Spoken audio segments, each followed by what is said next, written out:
peut-être éviter les grandes passes parce que c'est vrai qu'il pleut. Bon. Farrell, le petit coup de pied à suivre de l'ancien joueur du Leinster. C'est bien joué pour Aplon. La réponse de Grenoble. L'égalisation. Un essai partout. Très bel essai, bien construit, mais monsieur Atala va peut-être demander la vidéo. Les Grenoblois qui reviennent dans la partie en cherchant l'axe avec leurs avants pour libérer ensuite leurs trois quarts. Une raison de refuser l'essai, s'il te plaît.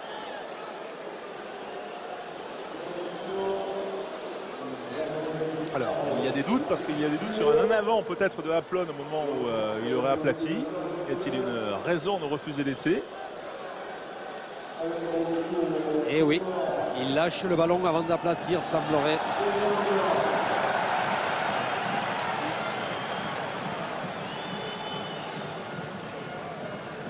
Très beau retour de Geoffrey Palis.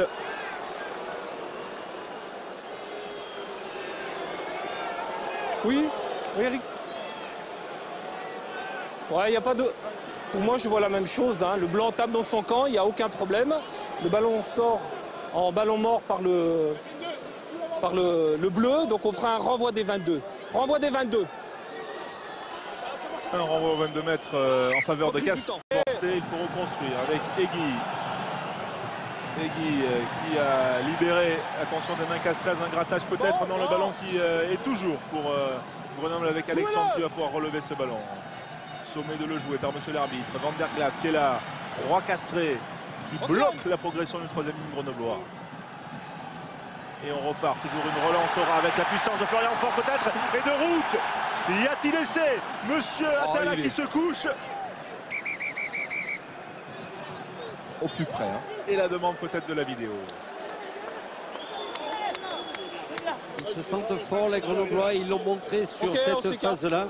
Autour d'Arnaud Egui et Florent Faure. Il nous avait prévenu, Arnaud Egui. Il se prenait pour d'autres. Il avait dit à la fin de la première période. Bah, écoutez juste la question de monsieur Atala. C'est ou pas ici là.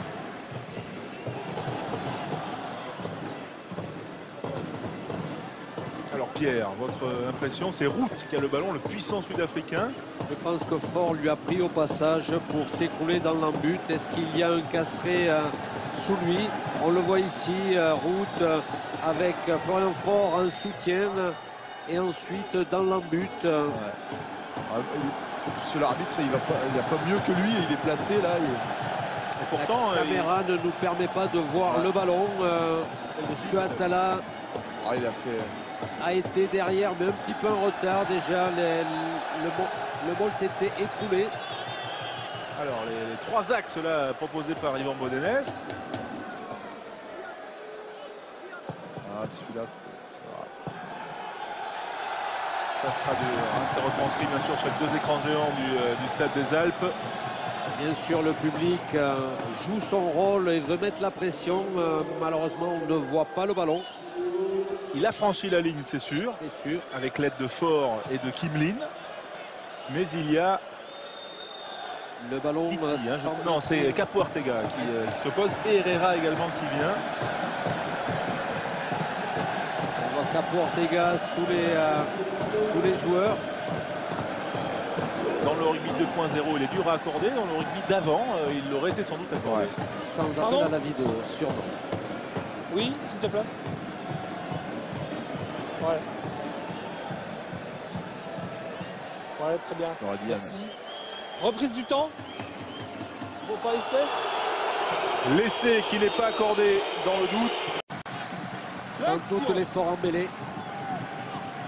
On voit Cocotte qui organise la défense. Forcément, il le faut. Et ce ballon de McLeod qui va peut-être pouvoir passer. Il est plaqué par son opposant, par Cocotte qui avait anticipé. Très belle défense castraise. Rory Cocotte vraiment impérial depuis le début de ce match. Et décisif sur cette action. Il s'est rappelé au bon souvenir de McLeod. Ils n'ont pas dû entretenir toujours de très bons rapports. On le voit, c'est à la sortie du regroupement. Le premier coup, le ballon, il le pose devant la ligne. Donc il n'y a pas d'essai là. Après, je pense qu'il y a soit touche, soit touche. Il faut le vérifier à la vidéo. D'accord.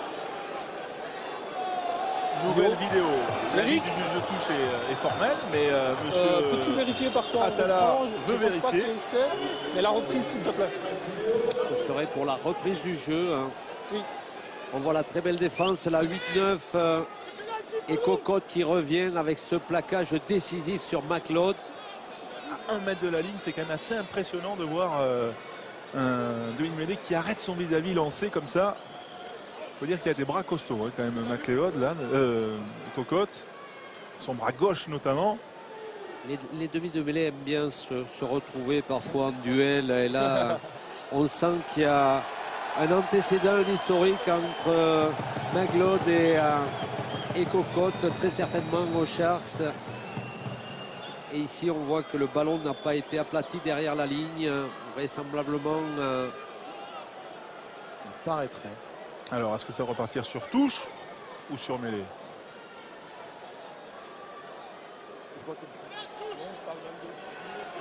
Ou sur un bon 22. là Oui où- Eric, Éric Gauzin, l'arbitre Très bien. vidéo, merci. qui rend son verdict. on voit 22. C'est le blanc qui sort le ballon. Le blanc sort le ballon. Ah. On fera une touche